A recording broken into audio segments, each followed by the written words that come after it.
Update tayo sa Pipet kasi parang may bagong nangyari. Kung baguhan ka pa lang, ang Pipet ay isang NFT project.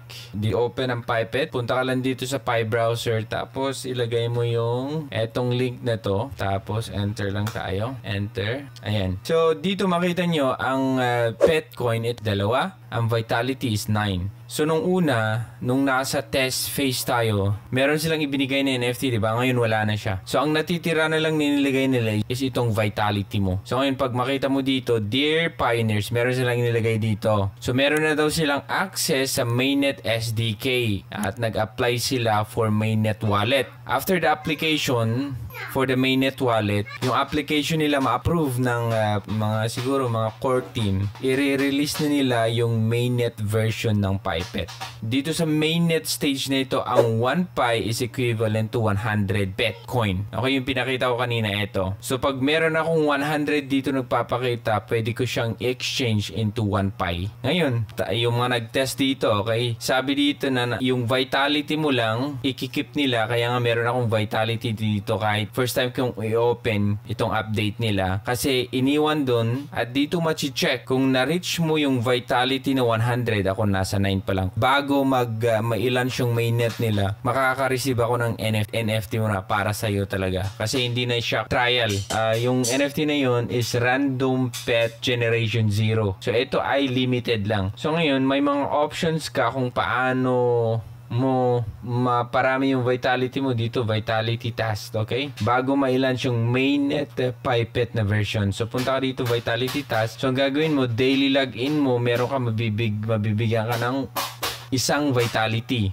Ngayon, mag-invite ka, may 10 kang Vitality na ibibigay. So, pag tignan mo itong invite, ang maganda kasi dito, hindi siya unlimited. Okay, so nakakap siya sa 1,000 yung invitation mo, number of remaining invitation. So, 1,000 lang siya. Pag nagamit itong code mo ng 1,000 times, ibig sabihin, yung 1,001 na gagamit, hindi na siya applicable. Or, ang ibig kong sabihin, hindi ka na mabibigyan ng 10 and Vitality. Kung baguhan ka palang, merong code dyan sa baba kung gusto mong gamitin. At daily login, pwede kang mag-login, makaka-receive ka din ng Vitality points. So, meron din pala silang laro.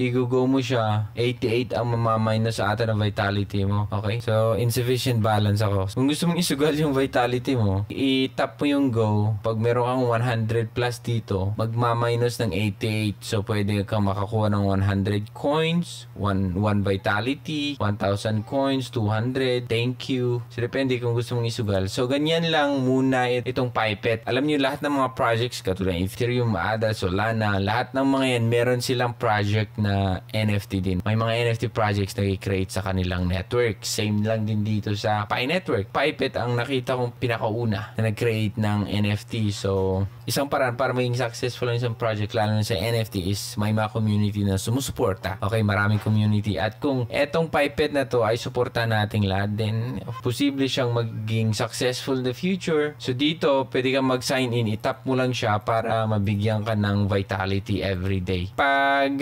Mainnet launch ng Pipet, makita na natin yung mga ibang options dito. So, kung gusto mong makuha naman yung NFT nila na ibibigay nila, make sure lang na mapaabot mo to ng 100 yung Vitality mo bago nila i-launch yung Mainnet Pipet nila. Okay? Dito, makita mo yung invitation mo. Kung hindi mo naman napaabot yung Vitality mo tapos nag-Mainnet launch na, meron kang option na bibili ng isang NFT pet ng 100 Petcoin, equivalent to 1 Pi. Ito, hindi ko pa alam paano gamitin, adventure, mga ganyan. Ito yung wallet mo. Kung baga, nakita nyo yung balance ko, diba? 2 Pi Pet na coin. Kung sakali meron kang balance dito, mga 200 Pi Pet, pag i-withdraw mo siya, makikita mo dito, may conversion na siya sa Pi. So, matik na siya. Pag i-send mo dun sa Pi wallet mo, mako-convert siya into Pi. Okay? So, pag yung balance ko is 100 or 200, magpapakita dyan na 2 Pi ang pwede mo convert at may send dun sa wallet ko. Plus, alalanin natin, okay, may fee pa pala, 0.05. So note, it is tentatively planned to withdraw 1 Pi coin once a day lang. Once a day mo lang ma-withdraw ang isang Pi coin dito. Kung meron kang parang 1,000 Pi Pet coin, tapos gusto mong i-withdraw lahat-lahat, ibig sabihin, 10 na yun 10 Pi coin, hindi pwede. Ayan, so kung napaplano kayong